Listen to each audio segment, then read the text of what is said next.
1970, la consommation mondiale d'énergie était à peu près 5,5 milliards de tonnes équivalent pétrole. 5,5. En 2010, peu de temps, elle était à 12 milliards. Et toutes choses égales par ailleurs, dans les projections qu'on peut faire, 2030, elle pourrait être à 16 milliards. 5,5, 16. Ça veut dire qu'en l'espace d'un peu plus d'un demi-siècle, ou soixantaine d'années, on aura, dans l'ordre de grandeur, triplé la consommation d'énergie dans le monde. Deuxième petite série de chiffres, les gaz à effet de serre. Pas facile de recouper les chiffres d'ailleurs en la matière, parce qu'on lit beaucoup de choses et c'est jamais évident. De ce que j'ai essayé de reconstituer ou de prendre les bonnes sources, 49 milliards de tonnes équivalent CO2, ce que la planète émet dans sa totalité. Là-dessus, sur le CO2 lui-même, 49-37, et ce qui vient de notre propre consommation d'énergie, 29. Sachant que si je me réfère aux experts du GIEC, ils disent à peu près c'est 3 fois trop. C'est la fameuse consommation de planète, on en consomme 3, on n'en a qu'une. Je simplifie si vous le permettez. Troisième chiffre très simple, on est à 6-7 milliards d'habitants sur notre belle planète actuellement, et dans le cours de ce siècle, on peut aller...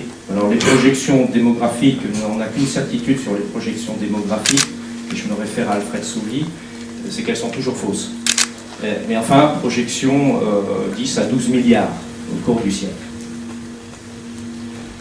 Je vais me permettre de sortir des questions d'énergie de population pour venir sur un sujet qui tient également à cœur, qui est la biodiversité, dont on parle beaucoup moins. Là aussi, les scientifiques estiment à peu près 1,7 million le nombre des espèces vivant sur Terre. 1,7 million. De manière naturelle, il y a à peu près 10 extinctions d'espèces par an. Vers le XVIIe, XVIIIe siècle, on est passé à 100 espèces par an. Aujourd'hui, on est à 1000 par an.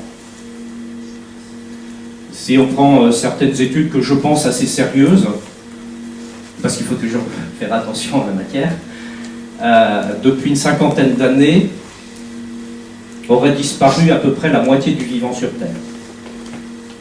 C'est plus les espèces, c'est tout ce qui vit. Et notamment par la surexploitation des océans. Mais pas seulement par ça, et la surexploitation des océans et la destruction des milieux naturels, notamment la déforestation, qui est assez catastrophique, qui d'ailleurs compte pour une bonne part dans les émissions de gaz à effet de serre. Et deux petites choses quand même sur la France qui sont, me semble-t-il, intéressantes. Sur la question de la biodiversité, je crois qu'on le sait peu. Et avec nos outre-mer, nous avons à peu près le tiers des espèces vivantes sur Terre. Et puis en matière d'énergie, nous sommes plutôt, ça ne veut pas dire qu'on fait de l'autosatisfaction, mais plutôt bon élève. Au regard de ce que nous représentons en richesse nationale dans le produit mondial, on doit être à quelque chose comme 2,5%, quelque chose comme ça. Notre part dans les émissions de gaz à effet de serre, c'est pratiquement la moitié de ce que l'on représente en richesse. Ça doit être, si je ne me trompe pas, 1,3, quelque chose comme ça. 1,3%. Pourquoi ? Parce que l'on a un bouquet énergétique qui est plutôt favorable par rapport à beaucoup d'autres et qui tient notamment à ce que nous produisons les 3/4 de notre électricité avec le nucléaire qui, comme chacun sait, est faiblement émetteur de gaz à effet de serre. Pourquoi je donne ces chiffres ? Parce que il pose, à mon avis, le problème au niveau où on doit le poser. C'est-à-dire que nous avons un véritable défi à relever, qui est un défi mondial. Nous avons, et c'est peut-être le paradoxe de notre société, tous les atouts pour le faire. Et notamment nous, France. C'est ce que nous pensons profondément avec François Fillon, que j'ai l'honneur de représenter devant vous. Par rapport à ce constat, les idées, les objectifs, les propositions. comment sur la partie, je vais me concentrer plus sur la partie énergie maintenant, en laissant peut-être un peu de côté, je le regrette, mais la partie biodiversité. Nous disons une chose simple, il faut aller vers cette économie décarbonée, qui est une des clés, c'est pas la seule, mais c'est une des clés, et il faut, nous ajoutons, parce que d'autres le disent, aller vers cette économie décarbonée, c'est que nous disons qu'il faut préparer l'après-pétrole. Donc ça c'est l'objectif. On dit premièrement, première proposition, je crois forte, de François Fillon, c'est que parce que le problème est mondial, il nous faut ce que l'on appelle une diplomatie verte.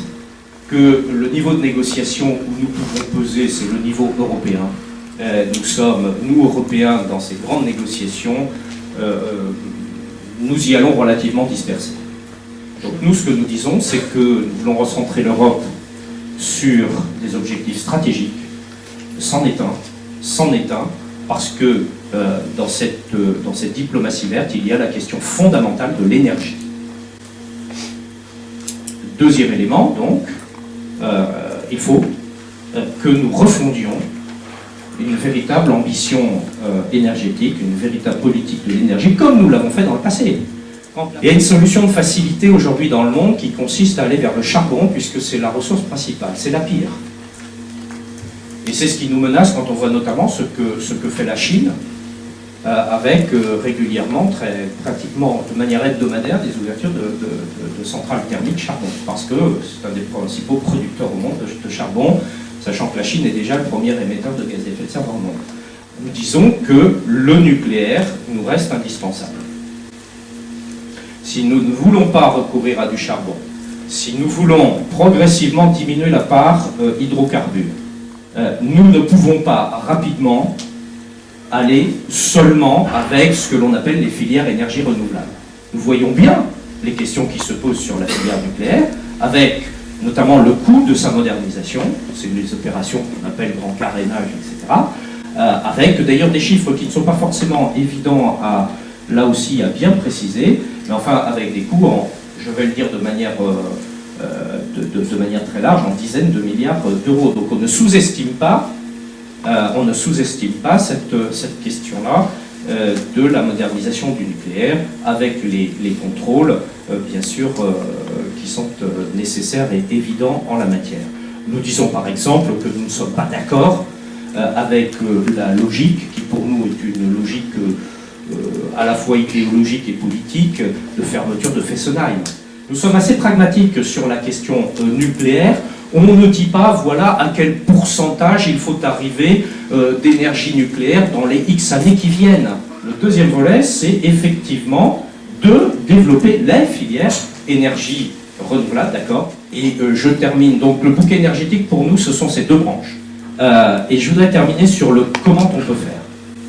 En plusieurs éléments. La question de la réglementation, il en faut, mais nous considérons que nous avons ce vilain penchant français que de toujours tout réglementer et surréglementer et priver les acteurs et les compétences de la liberté nécessaire pour pouvoir véritablement entreprendre, pour pouvoir innover, pour pouvoir créer. Nous sommes dans un domaine qui est fondamentalement innovant, et donc ce que nous disons, c'est que à la puissance régalienne de fixer les objectifs, aux acteurs que vous êtes notamment avec d'autres, que de dire comment on atteint ces objectifs et non pas de surréglementer. J'ai été rapporteur du Grenelle, notamment du Grenelle 2. Je sais ce que l'on a pu faire de bien dans le Grenelle 2. Je sais aussi les erreurs qui ont été commises, notamment dans la profusion des décrets qui sont sortis de partout et qui produisent d'ailleurs des effets négatifs. Je pense en particulier à la réglementation technique que vous connaissez bien de 2012, où il y a un certain nombre d'effets pervers dans cette réglementation thermique. La réglementation, oui, mais en libérant les énergies. L'incitation, oui, fondamentalement, c'est tout le problème de ce que l'on appelle le verdissement de la fiscalité et de la question du prix tel qu'il peut être fixé ou incité en matière d'énergie. Il y a là un sujet fondamental. La question, troisièmement, le troisième pilier, c'est recherche, innovation, concept, dans un domaine qui est fondamentalement innovant, je le répète, notamment dans la période actuelle.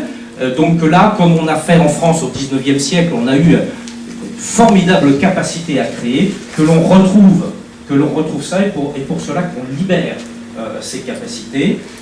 Et puis dernier point, la politique industrielle. La politique industrielle, est-ce que je devrais utiliser ce mot, peut-être pas celui-là qui est daté, mais en tout cas de dire que nous avons cette capacité à être plutôt bons en matière de recherche et d'innovation, et que parfois nous le sommes un peu moins dans la capacité à produire des systèmes industriels compétitifs qui exportent, etc. Et là, il y a aussi une méthodologie à avoir. Donc, à l'État de fixer les objectifs, une logique de partenariat, d'incitation plus que de contrainte, et aux acteurs, la réunion des acteurs, un peu comme ça s'était passé Grenelle première période, de pouvoir aller de l'avant et faire de la France un leader mondial dans ce domaine de l'énergie.